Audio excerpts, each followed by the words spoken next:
السلام علیکم ورحمۃ اللہ وبرکاتہ۔ محترم ناظرین کرام، ماہ محرم الحرام ان 4 مہینوں میں سے ایک ہے جن کی حرمت و عظمت کو اللہ تعالیٰ نے کائنات بناتے وقت ہی لکھ دیا۔ ارشاد باری تعالیٰ ہے، ان عدت الشہور عند اللہ 12 شہرا فی کتاب اللہ یوم خلق السماوات والارض منها 4 حرم۔ مہینوں کا شمار کتاب الہی میں اللہ کے نزدیک 12 مہینے ہیں۔ جس روز اللہ تعالیٰ نے آسمان اور زمین پیدا کیے تھے اسی وقت ان 12 مہینوں کا تعین بھی کر دیا تھا۔ ان میں 4 مہینے خاص ادب کے ہیں: رجب، ذوالقعدہ، ذوالحجہ، محرم الحرام۔ مفتی شفیع صاحب رحمۃ اللہ علیہ فرماتے ہیں کہ تمام انبیاء کی شریعت اس پر متفق ہے کہ ان 4 مہینوں میں عبادت کا ثواب زیادہ ہوتا ہے، اور ان میں کوئی گناہ کرے تو ان کا وبال و عذاب بھی زیادہ ہوتا ہے۔ حضور اکرم صلی اللہ علیہ وسلم نے فرمایا کہ رمضان کے روزوں کے بعد بہترین روزے محرم کے روزے ہیں۔ محرم یعنی جس کی حرمت کی جائے، تعظیم کی جائے۔ ماہ محرم کے فضائل معلوم ہونے کے بعد بھی ہماری مسلم قوم جہالت کی دلدل میں قدم بڑھاتے ہوئے اتنا عروج پر پہنچ چکی ہے کہ شریعت مطہرہ کی خلاف ورزی کر کے غیر حقیقی رسم و رواج کو اپنا کر بدعقیدوں کے رویے اپنا رہی ہے۔ شریعت کے قانون کو پس پشت چھوڑ کر دنیاوی رسم کو اپنا مذہب و مسلک سمجھ رہی ہے۔ 10 محرم الحرام یوم عاشورہ کی اتنی فضائل و برکات کے باوجود بھی آج ہماری قوم غلط طور طریقے اپنا کر تمام برکتوں اور فضیلتوں سے محروم ہو رہی ہے۔ محرم الحرام سے متعلق معاشرے میں چند مشہور غلط فہمیاں اور توہمات رائج ہے۔ حکیم الامت حضرت مولانا اشرف علی صاحب تھانوی رحمۃ اللہ علیہ نے بھی اپنی کتاب اغلاط العوام میں چند غلطیاں ذکر فرمائی ہے، جیسے نحوست کا عقیدہ۔ محرم الحرام میں کسی بھی قسم کی نحوست کا عقیدہ رکھنا اسلامی تعلیمات کے سراسر خلاف اور باطل ہے۔ شریعت میں کوئی مہینہ، دن یا گھڑی منحوس نہیں ہوتی۔ یہ ایک توہم پرستی ہے، اور اس قسم کے خیالات دراصل دور جاہلیت کے ہیں جنہیں اسلام نے یکسر مسترد کر دیا ہے۔ بعض لوگوں کا یہ ماننا ہے کہ محرم کا مہینہ یا اس میں پیدا ہونے والے بچے منحوس ہوتے ہیں۔ شریعت کی روح سے یہ عقیدہ سراسر باطل ہے۔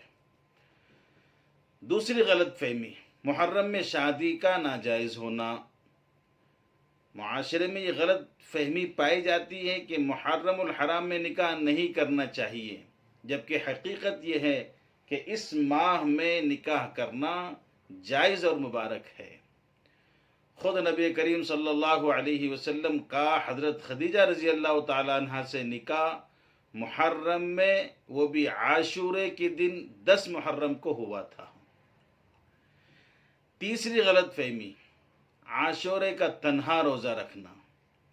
10ویں محرم کا روزہ بہت فضیلت والا ہے، لیکن تنہا 10 محرم کو روزہ رکھنے کے بجائے 9 اور 10 دونوں دن روزہ رکھنے کا حکم ہے، تاکہ یہودیوں سے مشابہت نہ ہو، یا تو 9-10 یا 10-11 رکھیں۔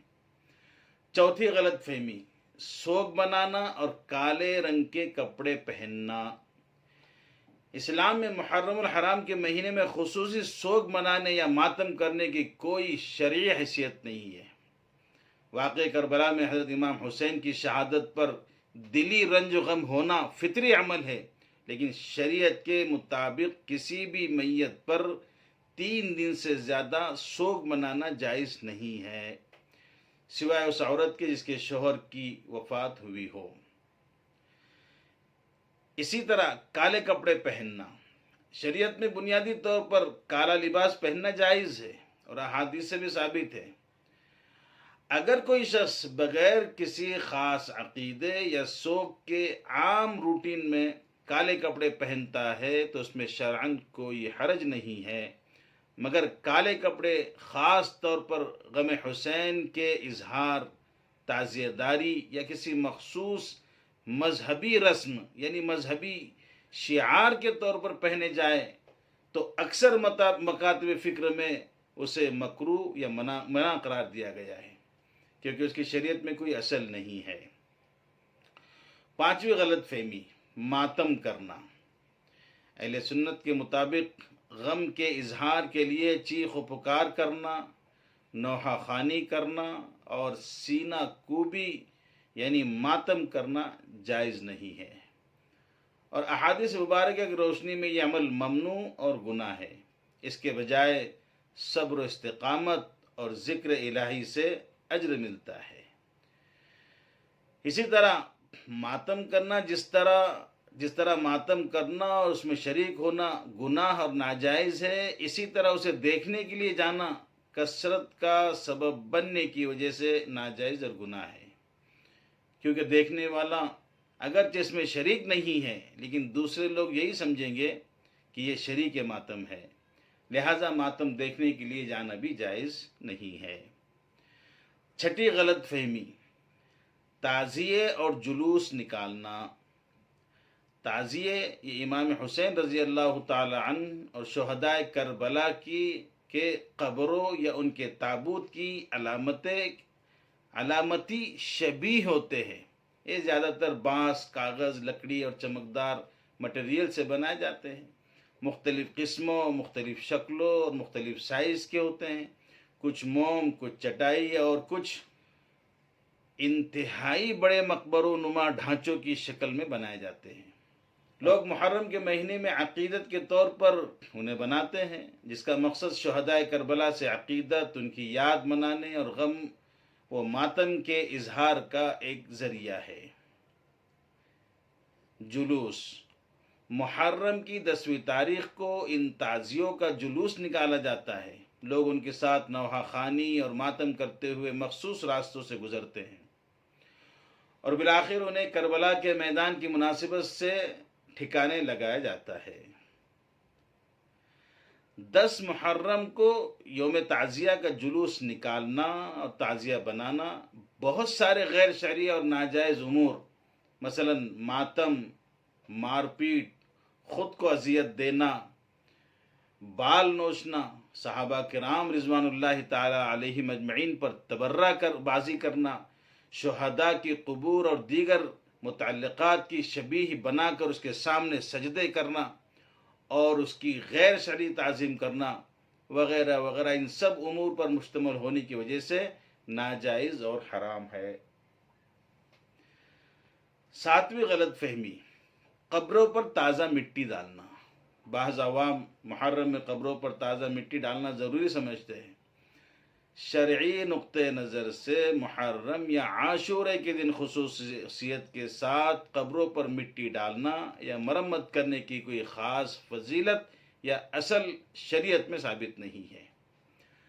ہاں، اگر قبر بیٹھ گئی ہو، بارش وغیرہ سے مٹی بہہ گئی ہو یا مٹی بکھرنے کا اندیشہ ہو تو کسی بھی عام دن مرمت کے لیے مٹی ڈالی جا سکتی ہے، تو اسی طرح محرم میں بھی ڈالی جا سکتی ہے۔ 8ویں غلط فہمی، سبیلے اور نیاز۔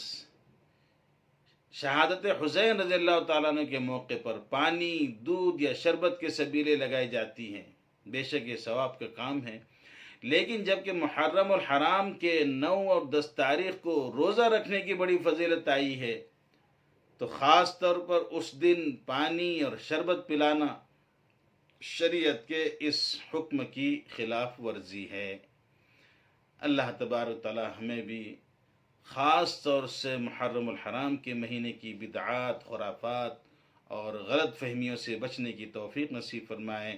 آمین۔ السلام علیکم ورحمۃ اللہ وبرکاتہ۔